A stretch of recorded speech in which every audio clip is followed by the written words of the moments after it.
Known for his ability to make almost any situation absolutely hilarious, he's Seth Rogen, and these are his greatest moments. But I know that you own a weed company, so you might be able to tell me, maybe I was smoking the wrong stuff. Yeah.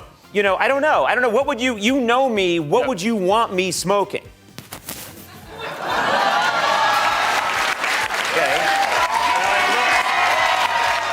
Making a comedy movie is rarely expected to spark an international incident, but that's exactly what happened when Seth Rogen released The Interview. I made a movie called The Interview that almost started a war. You might have heard of it.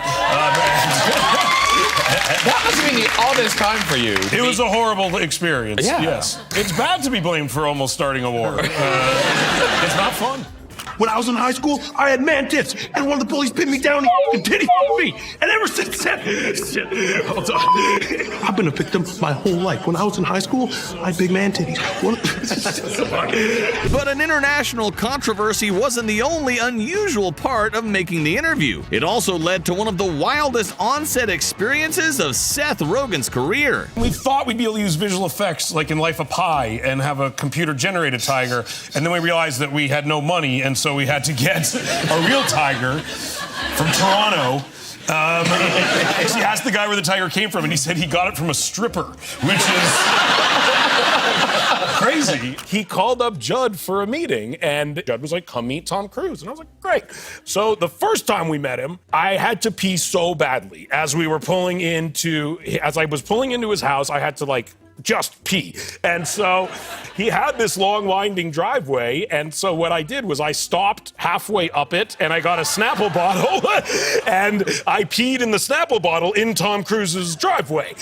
Looking back, honestly, there's no way he does not have cameras covering that driveway. And so there's a 100% chance that Tom Cruise has video of me peeing in my car in his driveway, which he has not released. Making jokes about celebrities is part of Seth Rogen's job, but this one ended with Vin Diesel asking a question he wasn't prepared to answer. I'm at a party, and a lovely woman comes up to me and says, you have to come meet my husband. And I was like, okay, I've had this one before. And lo and behold, her husband was Vin Diesel. Nice. Not nice. No. Because he's instantly like, I hear you want me on your show. What's the idea? And I have no idea. Oh. I had no idea. And so I didn't want to say to him, you were a joke. It was a joke. And so I said, we were thinking of doing something about cars and family.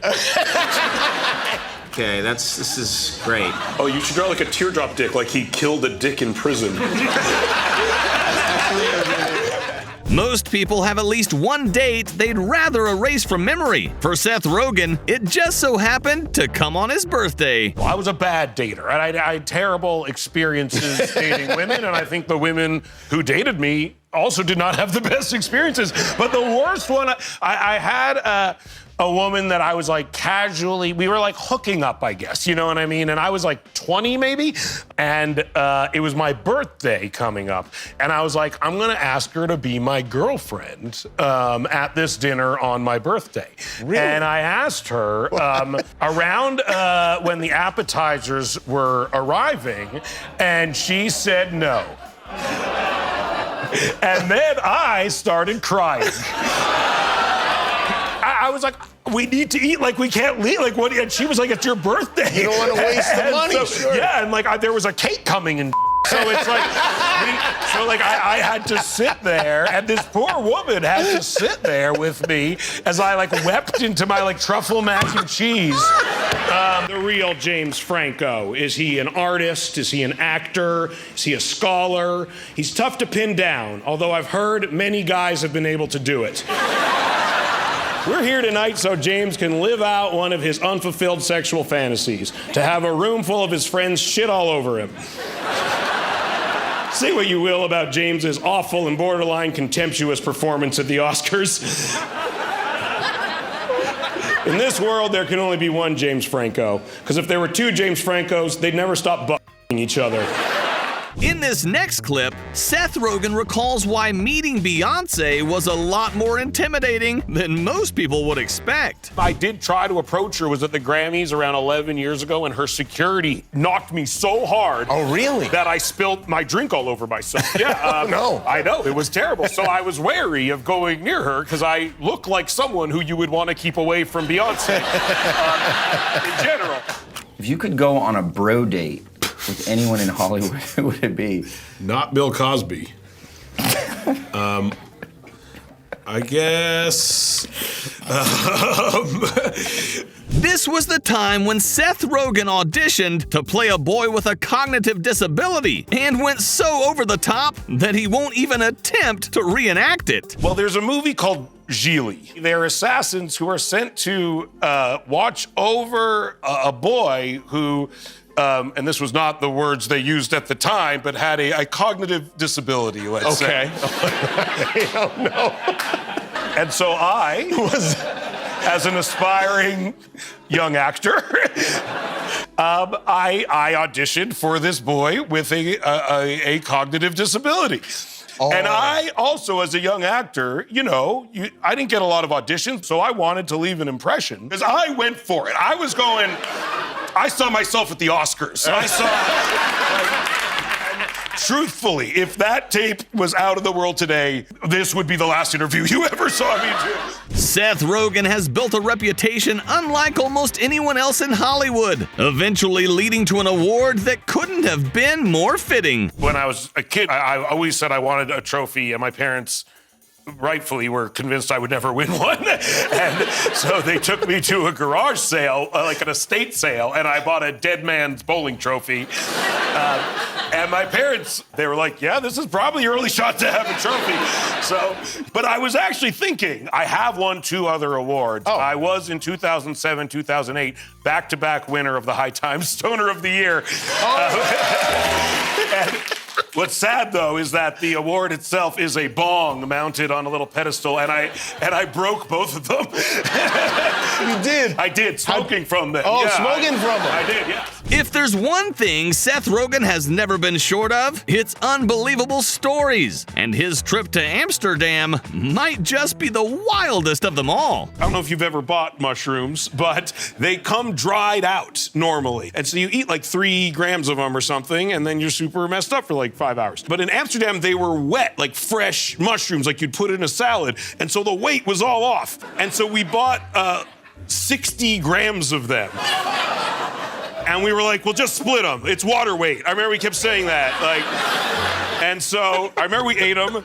And then we had a plan, which you need, which is was to go to the grocery store and buy picnic supplies, and then go to the park and have a picnic. As we're shopping, they kick in like as hard as you could humanly fathom, and we're just like buying like toothpaste and bread, and like it makes no sense. And so we go to the park and we set up our nonsensical picnic, and then mushrooms mess with your stomach. So I was like, I have to go to the bathroom right now. I was sweating profusely, I remember, and I burst into like a tiny little cafe, and I just remember Dutch people being like, ugh! And I was in there for an hour, and I don't even know if I went. I don't know what came out of where. I just know I was in there for a long time. I remember thinking if I must have gone by now. And so I got up and left. And then I went to find my friend, and he was laying face down in the park, completely like a dead person. And I went up to him, and I was like, yo, I'm back. And he just got up, and he's like, we gotta go. And I was like, okay, I get it. And he's like, no, we gotta leave Amsterdam. I was like, okay, I guess that's what's happening. And we left the picnic, and then we went to the train station while still fully tripping on mushrooms, and we bought tickets to Paris. And we arrived in Paris in the middle of the night as we were kind of sobering up, being like, why are we in Paris right now? And I remember thinking I did so many drugs, I wound up in another country. I've always loved video games, so much so that when we wrote Superbad, we had a scene where they're playing like a Sony PlayStation. And Sony made the movie. It was a Sony movie, you know? And so after we sent the script to approve the use of the PlayStation, they said, Jonah Hill's character is too despicable to be playing a Sony PlayStation. Which was insulting because the Jonah character is based on me. Growing up in Canada, Seth Rogen's family developed a rather unusual obsession, and years later, he's still the one keeping it alive. A lot of celebrities show up in the tabloids all the time, the paparazzi photos of them misbehaving. I never see you, ever. And then recently, I stumbled on this. What's the story there? I had just had a big lunch, apparently. That's a lot of toilet paper. It's a lot of, I'm kind of a toilet paper connoisseur. Actually, in Canada, the toilet paper rolls are 1/4 of an inch more narrow than here in America. And so I actually have to smuggle him toilet paper across the border every time I go from here back to Vancouver. And I'm just saying it now. I don't know if it's illegal. I really have no idea whatsoever. Well, they're gonna pat you down next time. Yeah, exactly. And I stick it all up my butt, which is the thing. You don't want to dance to a fast song with a girl because that would make you have to move, which I didn't want. And instead, I just wanted to kind of like hold on to a woman and sway. And there was no better opportunity for that than Boys to Men. Yeah. And so because of that, Boys to Men reminds me of my sexual awakening. Wow. I bet you're not alone. Exactly. Yeah, I mean, they could have called their albums like Music to Sway To. Music for Jews to get little boners to would be the perfect... You guys ready to get some little boners? We're going to put on some Boys to Men. Circumcised boners out there at the end of the road. Yeah, it's music for little boners to pop to. Yeah. I heard that you have a theory that you are banned from presenting at the Emmys. Is that... I do have that theory, yeah. I presented there, I think it was 4 years ago at this point, and I have not been invited back. Let me just remind everyone why you weren't invited back.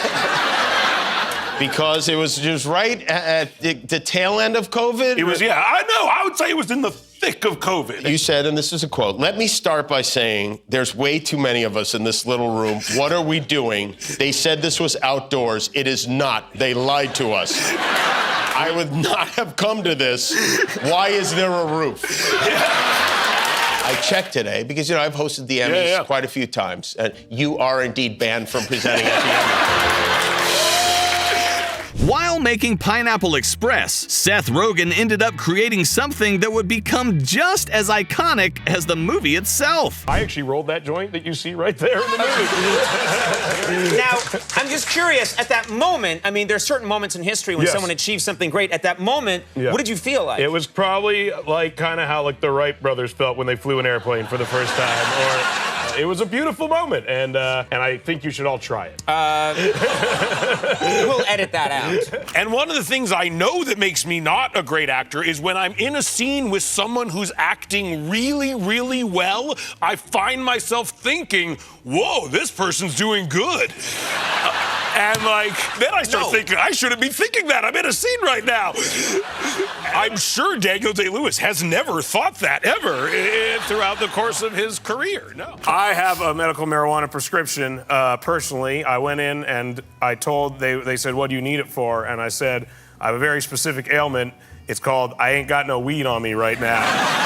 And the lady said, we actually have just the thing for that. And she wrote me, well, it's funny actually, because I thought she'd just write me a prescription like it'd be easy, but she actually started like taking my blood pressure and stuff like that. I was like, what is happening right now? Like, whose benefit is this for? And then I started getting worried, like, what if the weed doctor actually finds something wrong with me? Like, I want to read the tweet that you wrote, and I'm going to do it in your voice. Good, yeah. Okay. Once I was in a spa in a hotel in Vegas getting like a massage. And when I finished, I turned over, and to my shock, Paul Rudd was massaging me.